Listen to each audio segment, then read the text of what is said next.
Remote Cabin Radio proudly presents the 1983 Able Archer Incident by Brian J. Maurer.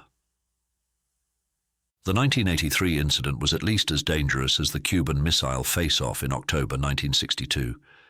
Yet the 1983 scare remains largely unknown and unexamined, a missed opportunity given that the events of autumn 1983 offer policymakers, military leaders, and intelligence officers significant lessons for current challenges, especially in regard to how to prevent the war in Ukraine from escalating into a nuclear conflict. Unlike the 1962 event, when President John F. Kennedy's televised speeches received blanket coverage and alarmed the world, the 1983 crisis played out largely out of public view. Americans are well familiar with how Kennedy and his administration were in formal and informal contact with the Kremlin throughout the crisis, and the dramatic confrontation between the United States and the Soviet Union in the United Nations Security Council played out on live TV. Classification kept most of the 1983 events in the shadows, however, until around 2015, when some government papers were finally declassified. Another difference from 1962 is that the 1983 events were not concentrated in anything like the 13 days of the Cuban crisis. Rather, the events played out over a much longer time frame. In 1962, the White House publicly trumpeted its resolution of the crisis. But in 1983, the White House didn't even realize it was dealing with a nuclear crisis until after it had passed. Indeed, the full scope of the 1983 crisis was not understood at the time by the intelligence community. The various sub-crises were resolved quietly, out of the public eye. The interconnectedness of the 1983 crises was better understood in Moscow than in Washington, mainly because of a global KGB-led intelligence collection program. To understand this history, it's important to appreciate the mindset of the Kremlin at the end of the 1970s. The aging Communist Party leadership in Moscow worried that the global correlation of forces was moving inexorably in favor of the West. The Soviets judged that they were falling behind on many fronts: economic growth, technology development, and geopolitics. Because of those factors, the Kremlin also feared that its ability to keep pace with the West in military terms was threatened. Moscow's geriatric leaders obsessed about a potential surprise attack from the West. Most of them had personal memories of the shock of Germany's Operation Barbarossa, a devastating surprise attack on the USSR in 1941. They feared the West could launch a Barbarossa-like nuclear first strike. To prevent a repeat of 1941's strategic surprise, the KGB initiated Operation Rian in May 1981, the largest Soviet intelligence collection effort of the Cold War. Its purpose to uncover secret Western preparations for a nuclear first strike. The Russian acronym Rian translates to nuclear missile attack, implying a surprise attack. In effect, the KGB had concluded that the West was likely to execute a first strike and tasked intelligence officers around the world to find facts to support that conclusion. The chief architect of the operation was KGB chairman Yuri Andropov, who in November 1982 was named General Secretary of the Soviet Communist Party. Andropov feared the West's ability and suspected its willingness to launch a decapitating nuclear first strike. General Secretary Andropov viewed President Reagan with deep suspicion, and his distrust seemed justified when Reagan dubbed the Soviet Union the evil empire in March 1983, asserting the Russian government was the focus of evil in the modern world. Soon after, in the same month, Reagan first revealed the existence of the Strategic Defense Initiative, SDI, an ambitious plan to defend the Earth from intercontinental ballistic missiles with space-based defenses. The concept was immediately dubbed Star Wars, drawing from the movie franchise which had not yet released its third installment. Those two speeches raised Andropov's concerns to a fever pitch, and he ordered a redoubling of the Rian effort.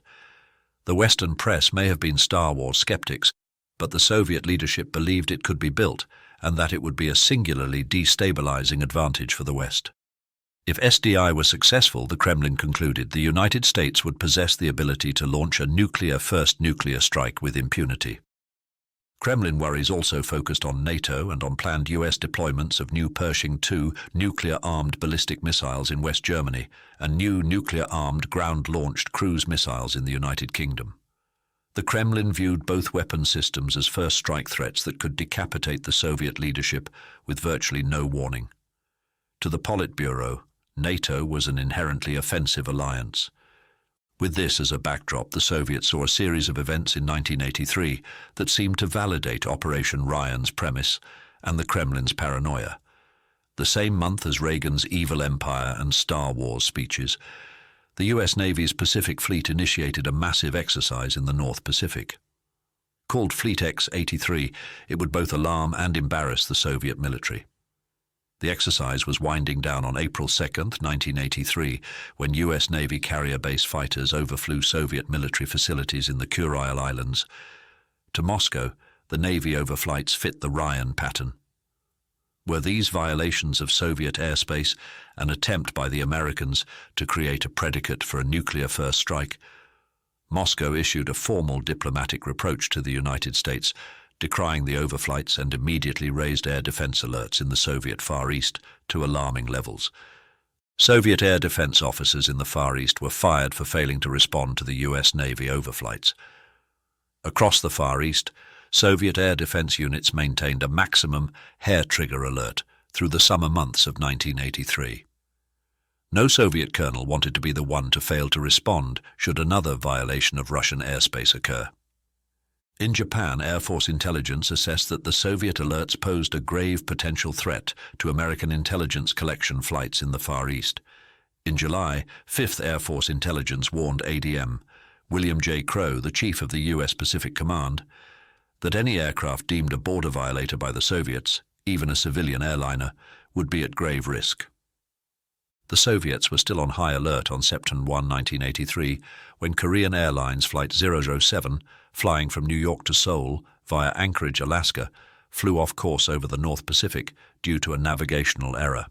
The Korean plane violated Soviet airspace, inadvertently flying over the Soviet nuclear submarine base at Petropavlovsk and crossing the Sea of Okhotsk, a bastion for Soviet ballistic missile subs. The Soviet air defense system was uncertain of the aircraft's identity and attempted to intercept the intruder several times.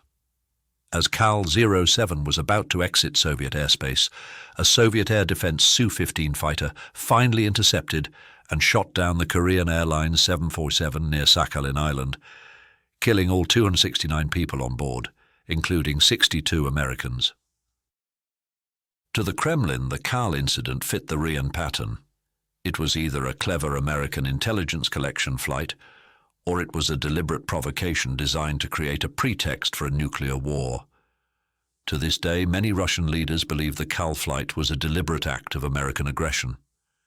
Air Force intelligence concluded that the Soviets were confused about the mystery aircraft's identity during the early morning hours of September 1. Inadvertently, Kal-007 flew through the orbital path of an Air Force RC-135 Cobra ball mission that was monitoring a predicted Soviet ICBM test launch. But when the ICBM launch didn't occur, the RC-135 returned to base, while the Korean 747 flew blithely on toward the Kamchatka Peninsula and Soviet airspace, well to the north of its planned route. The mystery flight confused and confounded Soviet commanders. The KL shootdown took the already frayed US-Soviet relationship to a breaking point. Official communications between Moscow and Washington essentially ceased, quite unlike what happened 21 years before during the Cuban Missile Crisis, when President Kennedy exchanged frequent official communiques with General Secretary Khrushchev and directed an unofficial communication channel be established through his brother, Attorney General Robert Kennedy, with the Soviet ambassador to the United States.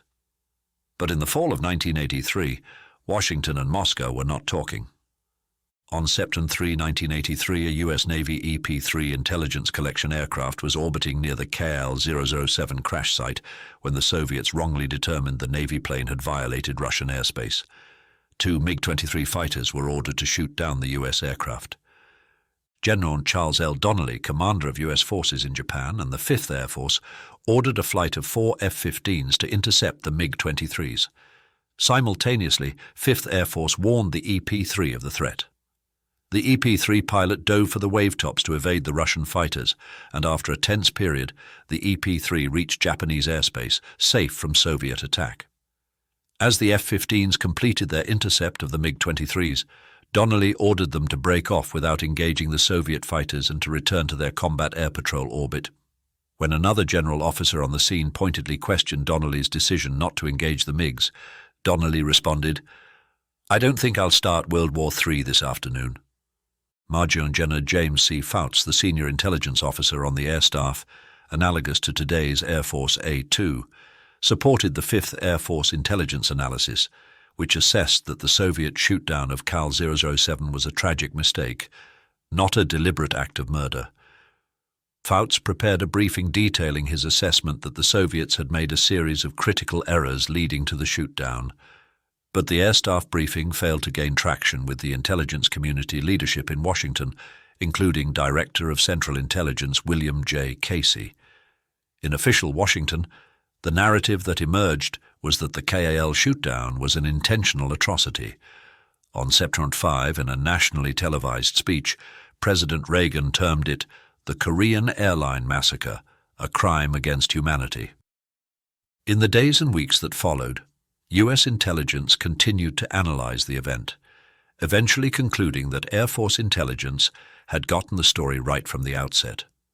While not absolving the Soviets of responsibility for the deaths of 269 people, the IC agreed that the shootdown resulted from months of hair-trigger alerts, fear of reprisals for not acting against a border violator, and confusion about the identity of the aircraft.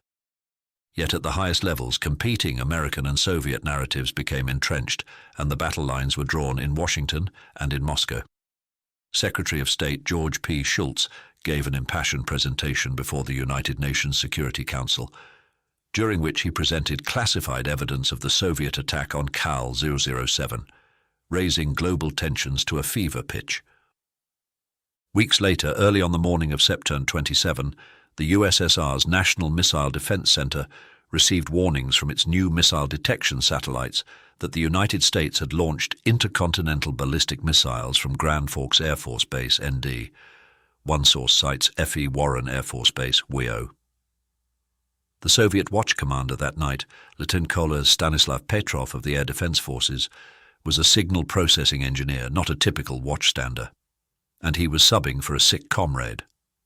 Petrov possessed unique knowledge of the strengths and flaws in the Soviets' new satellite warning system, and assessed that the launch reports, which came in several harrowing waves, must be false alarms. Petrov advised his leadership against a retaliatory attack.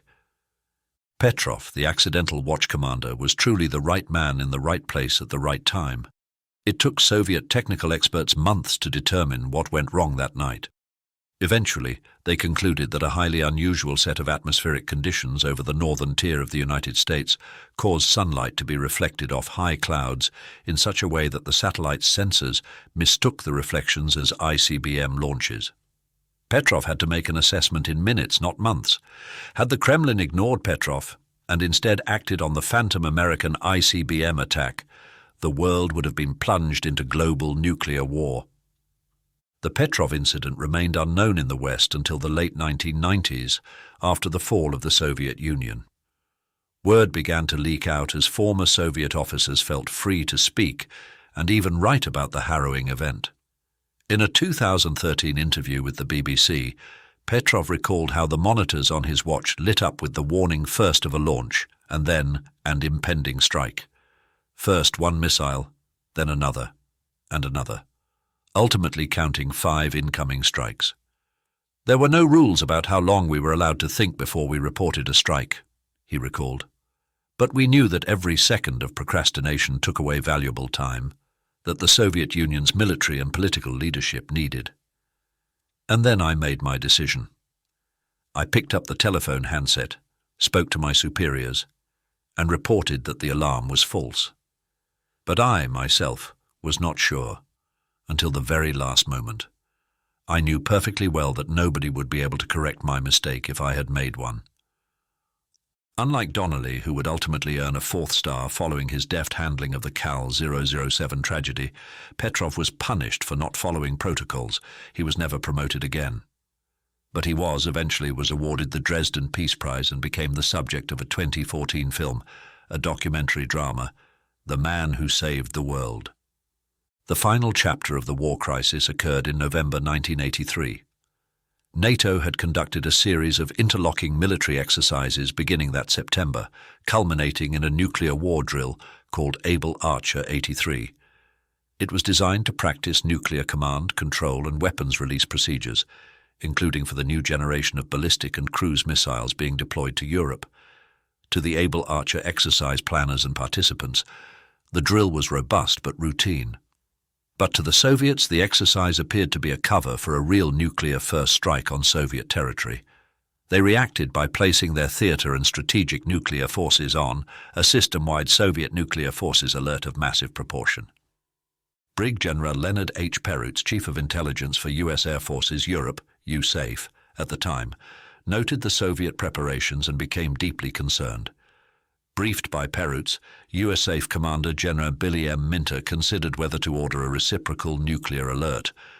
Perutz, fearing any such action would further inflame an already fraught situation, advised against it.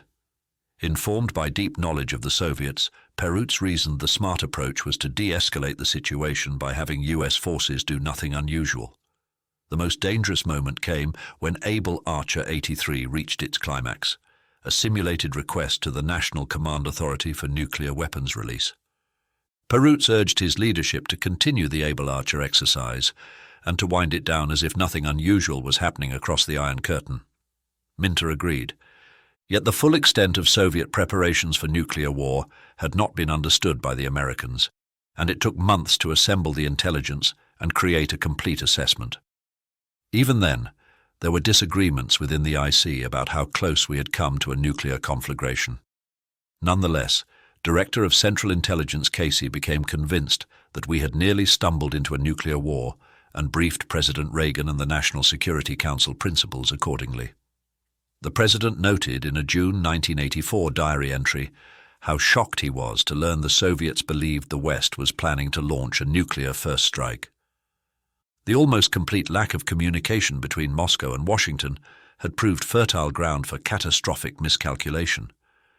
In 1983, the two nuclear superpowers were like blindfolded boxers careening toward a death match. Almost no one on the US side realized it. Remarkably, however, the Soviet people were given a clue. Soviet Politburo member Grigory Romanov gave a national address in early November 1983 in which he described the geopolitical situation in dire terms. Soviet citizens were ordered to participate in civil defense exercises, including evacuations to nuclear fallout shelters in Moscow and other major cities. Factories, offices and schools conducted civil defense drills. The Soviet General Staff cancelled the annual fall employment of Soviet Army troops to help with agricultural harvests, keeping those forces in garrison instead. In East Germany, Soviet infantry units were sent to the field with 2 weeks of rations and ammunition loads, and Soviet Air Force fighter bombers in East Germany and Poland were loaded with nuclear weapons, a highly unusual action. Soviet nuclear forces remained on varying degrees of alert through the early months of 1984. Andropov died in February 1984, and Operation Ryan wound down later in the year. Perutz was promoted to Major General and became the senior intelligence officer on the air staff, relieving Jim Fouts. In short order, Perutz was promoted to Lieutenant General, and he became Director of the Defense Intelligence Agency in 1985. Upon his retirement, he wrote a classified end-of-tour report that recounted the events of the Able Archer 83 crisis from his unique perspective. His 1989 report prompted the President's Foreign Intelligence Advisory Board, PFIAB, to launch a full-scale investigation of the 1983 events. The PFIAB's report, which praised Perutz's actions, was completed in 1990 and was finally declassified in 2015. According to the PFIAB study, General Perutz cited serious concerns about the inadequate treatment of the Soviet war scare by the intelligence community. The Perutz report itself was declassified by the State Department in February 2021, but after the CIA sued to have it reclassified, a federal judge ruled on October 4, 2022, that it should indeed be reclassified. Several lessons can be drawn from the near-nuclear war of 1983 for leaders navigating today's conflict in Ukraine. Meaningful communication between adversaries is essential. It was present in 1962 and helped ensure war was avoided. It was lacking in 1983, and that absence nearly led to a nuclear war as a result. Absent such communication, it was left to the personal judgment of a few individuals to assess threats and risks and to have the courage to take prudent action. Calm and patience are crucial. Donnelly understood when to apply pressure on the Soviets and when to withdraw it. He acted logically and did not allow his emotions or those of his senior staff to sway him. He patiently waited for situations to unfold while taking appropriate action to be able to responsibly defend American interests, if necessary. When it was appropriate to de-escalate, he didn't hesitate to do so, despite some advice to the contrary. Knowledge of the enemy and of your own forces is critical. Colonel Petrov knew it was highly unlikely that the United States would launch a nuclear first strike with a handful of ICBMs from one Air Force base. He understood that an American strike was more likely to be a general onslaught designed to overwhelm the Soviets. Petrov used his expertise of the strengths and weaknesses of the USSR's surveillance capabilities to assess incoming reports from all available sources rather than relying on satellite collection alone. Likewise, Perutz relied on his experience and gut in response to the Soviet reaction to Able Archer 83. His commander, in turn, trusted Perutz's judgment and experience. Mirror imaging of one's adversary is extremely dangerous. The commonly held view in Washington during the crisis was that the Soviet leadership could not possibly believe that NATO would launch a nuclear first strike. The notion seemed patently absurd and was widely discounted. As a result, the IC downplayed numerous indicators of a massive Soviet nuclear alert. Groupthink took hold in Washington in 1983, and the 1990 PFIAB report charged that it inadvertently put our relations with the Soviet Union on a hair trigger. As grave as the stakes were in 1962, they were far greater in 1983. By then, the size and capabilities of US and Soviet nuclear forces dwarfed those of 1962. Had both sides' nuclear arsenals been fully employed in 1983, nuclear Armageddon would have been inevitable. It was only the expertise and judgment of Air Force general officers in Japan, in Washington, and in Germany, and the similar expertise of a Russian lieutenant colonel, that brought the world back from the brink of a nuclear war. About the author. Brian J. Maurer is a former Air Force intelligence officer and retired senior aerospace executive. He is the author of the historical novel The Able Archers, published by Kohler Books, which dramatizes the real events of the 1983 Soviet war scare.